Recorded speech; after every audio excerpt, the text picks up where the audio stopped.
कई तरह के पोषक तत्वों वाली इस सब्जी की बाजार मांग भी अधिक है।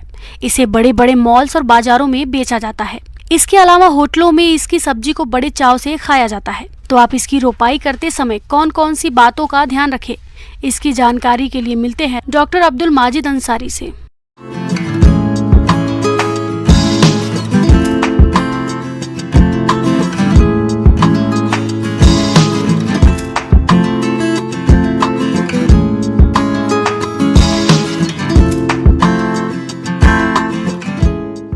आज मैं आपसे चर्चा करने जा रहा हूं कि जो रंगीन फूलगोभी है उसकी खेती कैसे की जाती है, ये क्या होती है।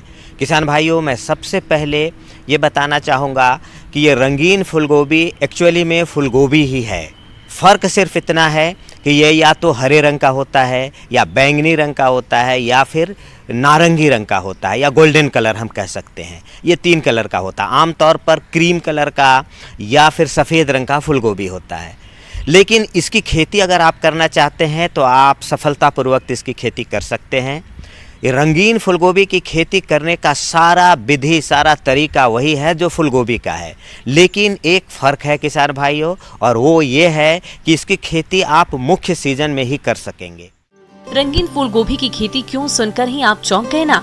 जी हाँ, सफेद और पीलेपन की तासीर लिए फूल गोभी तो आपने देखी ही होगी, लेकिन अब आप बैगनी, पीले, हरे, ऑरेंज रंग की फूल गोभी की खेती भी कर सकते हैं और इससे अच्छा लाभ भी प्राप्त कर सकते हैं। तो आइए जानते हैं रंगीन फूल गोभी की खेती के बारे में। नर्सरी में आपको विशेष केयर करना होगा। कतारों में नर्सरी आप लगाएंगे, 15 सेंटीमीटर की कतारों पे लगाएंगे। ऊंचा बेड करके 6 इंच से 8 इंच ऊंचा बेड करके लगाएंगे। बेड की चौड़ाई 1 मीटर ही रखेंगे। लंबाई आप आवश्यकता अनुसार 5-10 मीटर कुछ रख सकते हैं।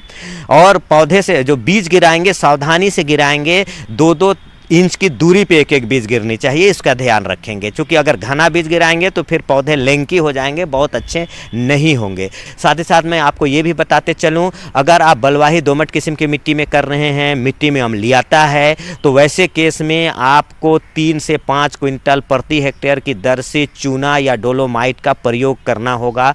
अगर उसमें अम्लीय है तो अम्लीयता को न्यूट्रलाइज करना होगा, उदासीन मिट्टी का करना होगा। अगर खेत में नमी कम हो तो खेत में एक पलेवा कर लें और इसके बाद एक जुताई मिट्टी पलटने वाले हल से जुताई करें। इसके बाद एक जुताई देसी हल तथा 2 जुताई कल्टीवेटर से जोतकर खेत में पाटा अवश्य लगाएं। रोपाई करने के लिए खेतों की तैयारी बिल्कुल उसी तरह करें जिस तरीके से फूलगोभी की आप करते हैं, और कंपोस्ट 20 टन प्रति हेक्टेयर की दर से आप बुआई से पहले अच्छी तरीके से मिट्टी में मिला देंगे।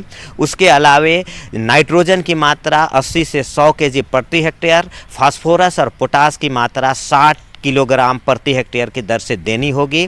इसमें से फास्फोरस और पोटास की पूरी मात्रा और नाइट्रोजन की आधी मात्रा मुख्य खेत में रोपाई से पहले अपने खेतों में डाल देना पड़ेगा। और आपको क्या करना है कि आपको जब आप खेतों की जब तैयारी कर रहे हैं उसी समय करना है। और आधी जो नाइट्रोजन की मात्रा है उसमें उसकी 2 खुराक 15 दिन बुआई के बाद और फिर 30 से 35 दिन बुआई के बाद आप जब इंटरकल्चर ऑपरेशन करेंगे, कोड़ाई करेंगे, खुदाई करेंगे, उसमें डच हो या कुदाल से जो आप उसमें भुरकाव करेंगे, अर्थिंग अप करेंगे, उस समय देना पड़ेगा। अब वेराइटी का जो चयन करेंगे, प्रभेद का चयन करेंगे, वो कौन सा करेंगे, तो इसके बहुत सारे प्रभेद हैं, रंग के हिसाब से अलग अलग है।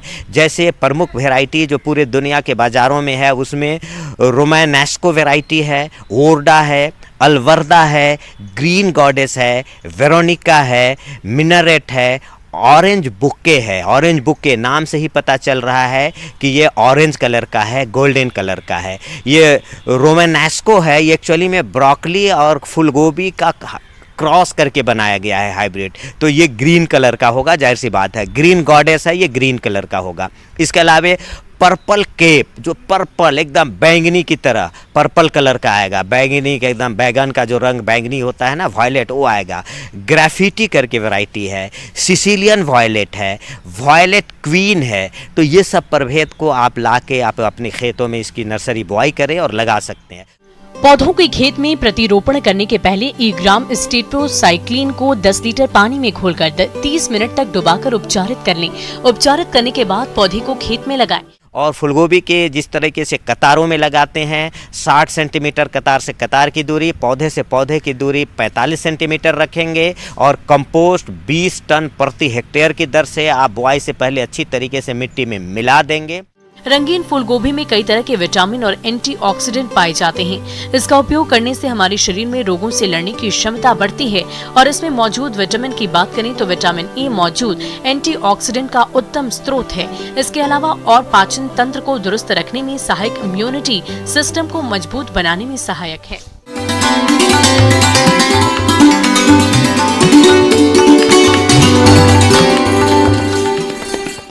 अन्नदाता हेल्पलाइन निःशुल्क फोन संपर्क सेवा के माध्यम से आपके द्वारा पूछे गए प्रश्नों में से एक या दो महत्वपूर्ण प्रश्न को हम अपने कार्यक्रम में शामिल करते हैं और इसी के तहत आज किसान का सवाल और उनका जवाब इस प्रकार से है। तो ग्वार के अंदर इस मेन जो अपनी समस्या रहती है, एक तो मोयले की समस्या रहती है जिसके अंदर ऊपर से पत्ते पूरे सिकुड़ जाते हैं और फाल वगैरह, फूल वगैरह जो आते हैं वो नष्ट हो जाते हैं। तो इससे जो प्रोडक्शन है, पैदावार है, वो काफ़ी घट जाता है किसान का। ग्वार की खेती मुख्य तौर पर शुष्क और अर्ध शुष्क इलाकों में होती है। ये गर्म मौसम की फसल है। इसे हरी सब्जी और दाने के रूप में भी इस्तेमाल किया जाता है। कुछ जगहों पर इसे चारे के रूप में भी उगाया जाता है। इस समय ग्वार की फसल बढ़वार की अवस्था पर है और इसी समय फसल में कई तरह के कीट और रोगों का प्रकोप होता है, जिनकी सही पहचान करके समय पर नियंत्रण करके फसल से अच्छी पैदावार ली जा सकती है। जब मोयले का अटैक होता है ग्वार के अंदर तो उसके जो पत्ते हैं ऊपर की तरफ जो सारे पत्ते सिकुड़ जाते हैं और मोल्डिंग टाइप हो जाता है, नई पत्तियां आना उसके अंदर बंद हो जाता है। जब मोयले का अटैक होता है ग्वार के अंदर तो उसके जो पत्ते हैं ऊपर की तरफ जो सारे पत्ते सिकुड़ जाते हैं और मोल्डिंग टाइप हो जाता है, नई पत्तियां आना उसके अंदर बंद हो जाता है। ग्वार की फसल में चेपा या माहू कीट पौधों की जड़ों को छोड़कर शेष सभी भागों का रस चूसकर हानि पहुंचाता है।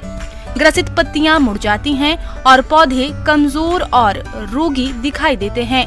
ग्रसित फलियों में कमजोर और सिकुड़े हुए बीज बनते हैं। इसके नियंत्रण के लिए फसल पर नीम तेल 5 मिलीलीटर प्रति लीटर पानी में घोलकर छिड़काव करें। तो जैसे मोयले का अटैक हो तो किसान भाइयों को चाहिए कि डाइमेथियोड का वो स्प्रे करवा दें और समय पर अगर आप डाइमेथियोड का स्प्रे करवा दें तो आपकी फसल मोयले से लगभग पूरी तरह सुरक्षित हो जाती है और अपना पैदावार के अंदर अपने को ज़्यादा नुकसान नहीं होता। एक इसके अंदर ब्लाइट आती है जिसको फंगल इन्फेक्शन होता है। वो जैसे ब्लाइट अपने को नजर आएगी तो उसके अंदर जो पत्ते हैं उस पर काले काले धब्बे नजर आएंगे और कई बार तो इतना ज़्यादा मतलब कालापन आ जाता है पत्तों के अंदर कि पत्ते सूख के गिरने भी लग जाते हैं, जिसके अंदर ऊपर से पत्ते पूरे सिकुड़ जाते हैं और फाल वगैरह, फूल वगैरह जो आते हैं वो नष्ट हो जाते हैं। तो इससे जो प्रोडक्शन है, पैदावार है, वो काफ़ी घट जाता है किसान का। ग्वार की फसल में झुलसा रोग। इस रोग के बीजाणु तने के अंदर रहने के कारण तना अंदर से भी काला हो जाता है। इसका पत्तियों पर अधिक आक्रमण होने पर धब्बे आपस में मिल जाते हैं और झुलसा हुआ भाग गिर जाता है। बाद में फलियों पर काली धारियां दिखाई देने लगती हैं। फलियों के अंदर बीज सिकुड़ जाते हैं और काले हो जाते हैं, जिसका फसल की गुणवत्ता और पैदावार पर असर पड़ता है। इस रोग की समय पर रोकथाम करना बेहद जरूरी होता है ताकि फसल को नुकसान न हो। तो ब्लाइट की जैसे समस्या हो तो कॉपर ऑक्सी क्लोराइड 2 ग्राम प्रति लीटर और स्ट्रेप्टोसाइक्लिन